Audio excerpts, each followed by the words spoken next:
ఎవరైతే ఆరోపణ చేసిన అతను ఉన్నాడో మీ దగ్గరికి వచ్చేవాడు అప్పుడప్పుడు? హనుమంత్ అని ఒక పెద్ద మనిషి ఉంటాడు ఉమ్, ఆ ఊర్లో. హనుమంతును బండెక్కించుకొని వస్తాడు పోరాడు. నేనేమనుకున్నాను ఈ పిల్లోని, అసలు ఈ పోరుడి పేరు పలానా పలానా నాకు తెలియదు, వీడు దళిత బంధు బెనిఫిషియరీ అనే విషయం నాకు తెలియదు. అవునా? 100% ప్రామిస్ చెప్తున్నాను. వాడు దళిత బంధు బెనిఫిషియరీ కూడా నాకు తెలియదు. ముసలాయన తీసుకొస్తాడు కనుక ముసలాయన మనమడేమనుకున్నాను నేను. ఓకే. మొన్న ఫోటో కంప్లైంట్ ఇస్తున్నప్పుడు ఎవడు వీడు అని చూస్తే వీడేంది హనుమంతు మనమడు కదా నేనన్నా. కాదు వాడ వీడు అని చెప్పాను.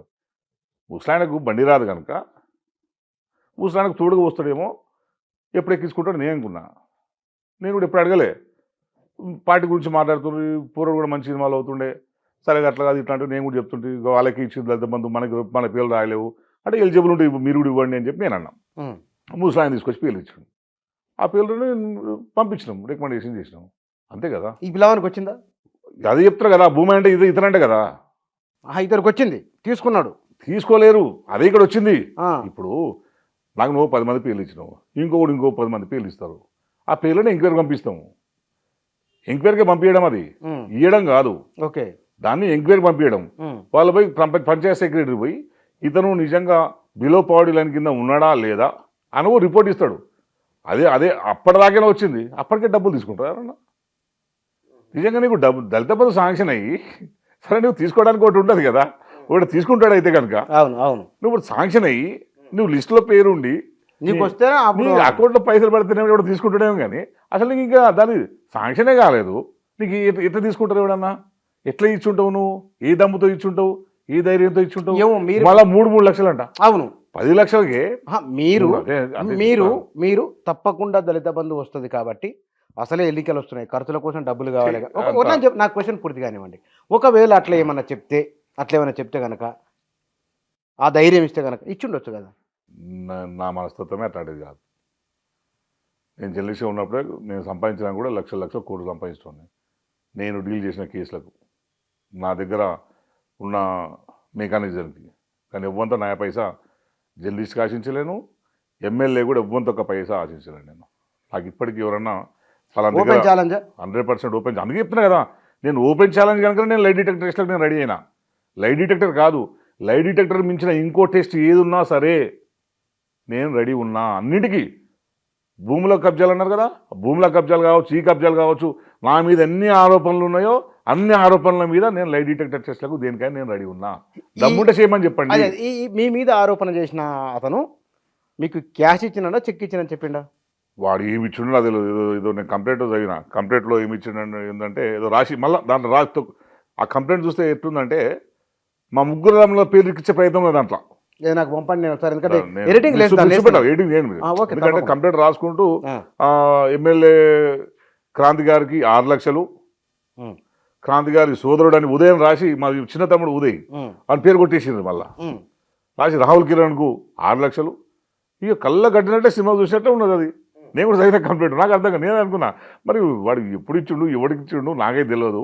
నేను ఎస్ఐగా చెప్పి కేసు పెట్టండి అని చెప్పిన, ఎస్ఐకి మీరు కేసు పెట్టండి ఎంక్వైరీ చేయండి అని చెప్పిన. నేను ఏం లేదు సార్ పెట్టి కేసు సార్, ఇది పెట్టి కేసు అయితే నాకేంది, కేసు పెట్టి నిజాలని తేల్చాలి, అంతే తప్పించి బట్టగాల్చి మీదేస్తే కాదు కదా.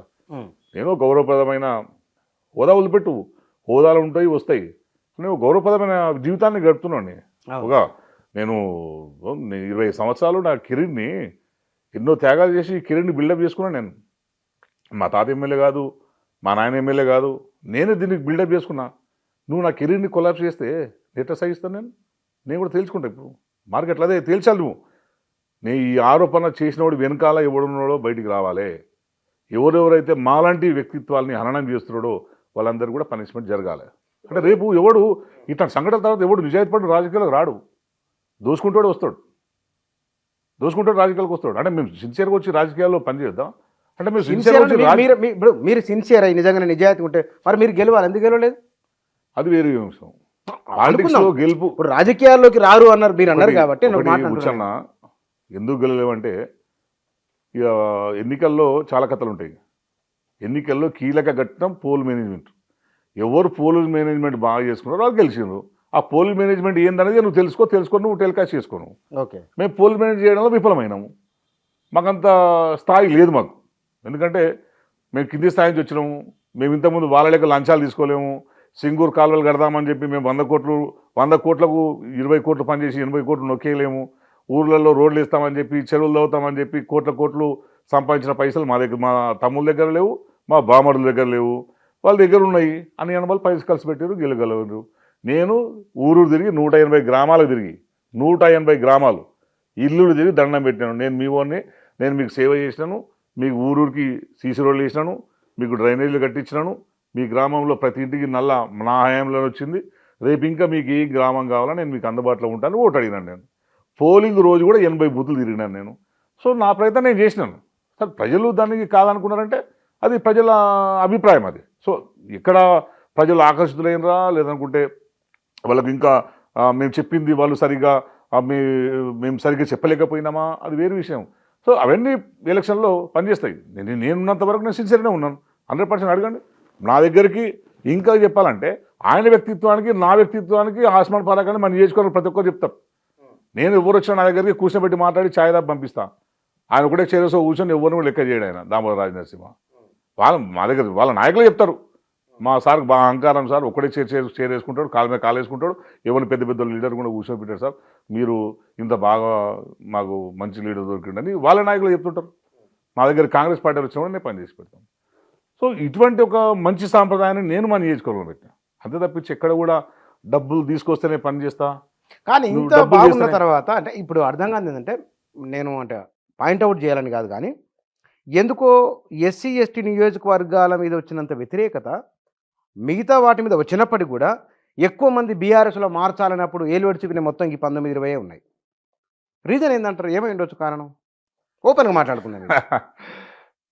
మీరు చెప్పాలి సీనియర్ జర్నలిస్ట్ కనుక. అంటే నేను పాలిటిక్స్లో ఉన్నా, ఒక పార్టీలో ఉన్నా కనుక నేను కూడా దాన్ని ఓపెన్గా మాట్లాడలేము. ఎందుకంటే ఎస్సీ ఎస్టీని ఎందుకు టార్గెట్ చేసుకుంటున్నారు అంటే మీరు తెలుసుకోవాలి. అది ఎందుకు ఎస్సీ ఎస్టీని టార్గెట్ చేసుకుంటారు?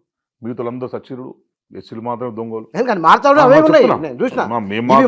అది చెప్తున్నా. ఓ సుమన్ మాత్రమే దొంగ, కిషోర్ మాత్రమే దొంగ, రసమే మాత్రమే దొంగ, క్రాంతి మాత్రమే దొంగ. మిగతా కాంగ్రెస్ పార్టీలో మిగతాలందరూ కూడా సచ్చిరుడు. మేము మాత్రమే దొంగలం. మేమందరం ఇంకా ఉద్యమాలు పనిచేసి వచ్చినాం. అందరూ ఉద్యమాలు పనిచేసిన వాళ్ళగా. మా బ్యాక్గ్రౌండ్ లేదు కదా. మా తాతలు ముత్తాతలు నాన్నలు ఎవరు కూడా పొలిటికల్ బ్యాక్గ్రౌండ్ లేదు. వీళ్ళందరం కూడా సొంతంగా పైకి వచ్చినాం కదా, స్వతహాగా పైకి వచ్చినాం కదా. రేపు కాంగ్రెస్ లో కూడా అదే వస్తుంది తెలియదు. నేను చెప్తున్నా. అంటే మరి వాళ్ళు కూడా ఫేస్ చేస్తారు, వాళ్ళు కూడా అట్లా ఫేస్ చేస్తారు. అంటే వాళ్ళకు నాకున్న అంటే మన ఇంటర్వ్యూ మరి ఎటు అవుతుంది ఏమన్నది, కానీ నాకున్న అంచనా ఇప్పుడే కాదు, ఎక్కడైనా ఎస్సీ నియోజకవర్గాల్లో